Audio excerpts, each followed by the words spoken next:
Here's the truth. The housing market today feels rigged. Prices are up, rates are high, investors are buying every single thing in sight. And if you're a regular person trying to buy a house, it can feel like you're playing a game where someone else wrote all the rules, and they wrote them to benefit themselves and not you.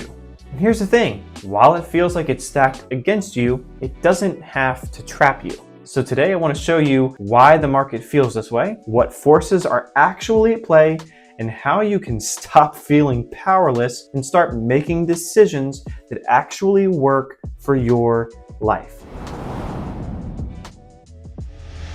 Hey, I'm Adam Stinespring, and I have just watched this unfold every single day that I work with people. Well, how the heck did we get here? Let me paint you a picture. In 2010, you could buy a decent $250,000 house with 5% interest rate, and your monthly payment in principal would be like $1,200. You fast forward to 2025, and that same home is now worth $450,000. Interest rate's at 7%. Now your monthly payment is $2,800. It's literally more than double the cost. But here's the part that sucks, because your income has not doubled. For most people, the wages have gone up between 30 to 50% over that same time period, maybe. So you're expected to pay twice as much per month on a salary that doesn't even come close to the same ratio. Does that feel rigged to you? Yeah, it does. It should. And it's not just the math, it's the psychology of it, because you watched your parents buy a house on a single income in their 20s, and you see people around you that somehow afford these massive houses while you're sitting here thinking, did I miss the train? And the answer is usually one of three things. Either they bought years ago when prices were lower and have equity, they have help from a family member, or they're drowning in debt and are panicking on the inside, even though it doesn't look like it on the outside. Because from the outside, it sure looks like everyone else has it figured out and you're the only one getting left in the dust. And that feeling that you're falling behind and that the system is working for everyone but you, that's what probably makes this market feel rigged. But we got to talk about why it's happening now.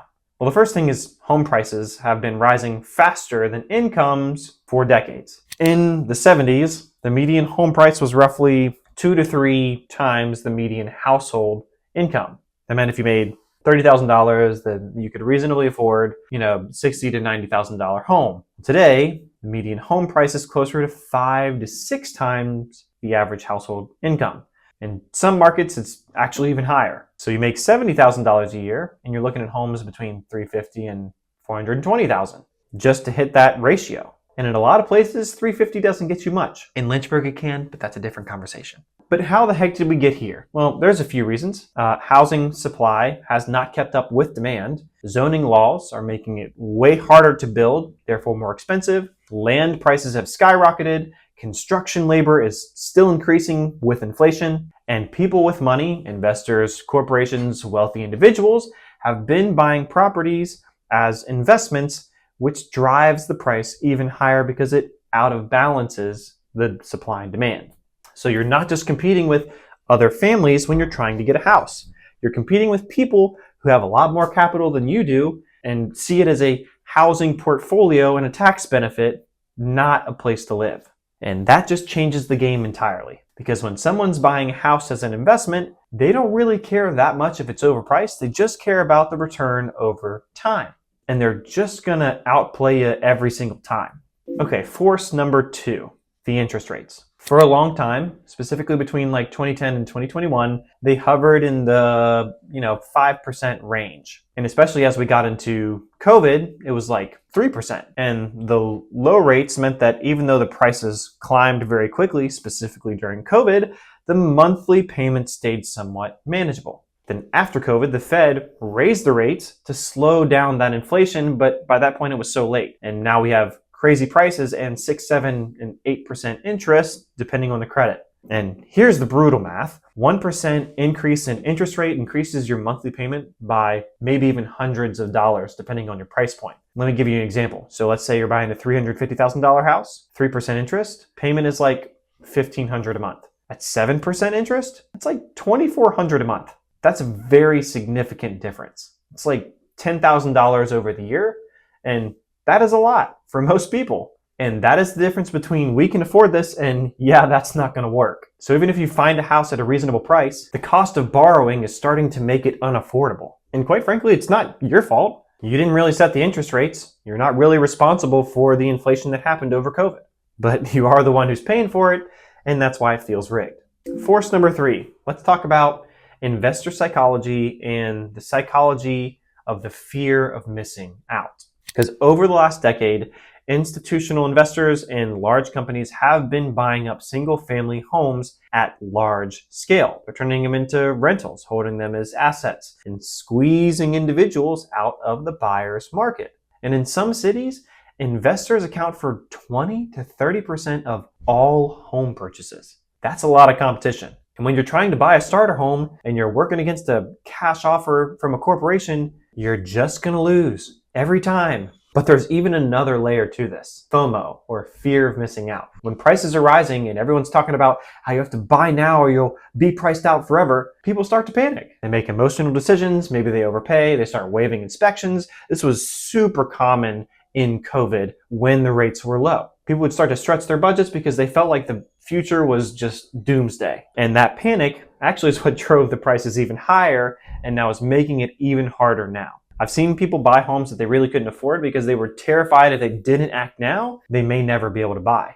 And some people were right, especially during COVID. The people who were buying now versus when they bought during COVID, it's a very different story. But the truth is sometimes they weren't, because some people just got stuck with a house that they can barely afford. And that's not really wealth building, that's more of a trap. And sadly, there's a lot of people in the real estate industry who still encourage these bad habits. I've seen other real estate agents, bad lenders, and even some well-meaning family members are not guiltless in this.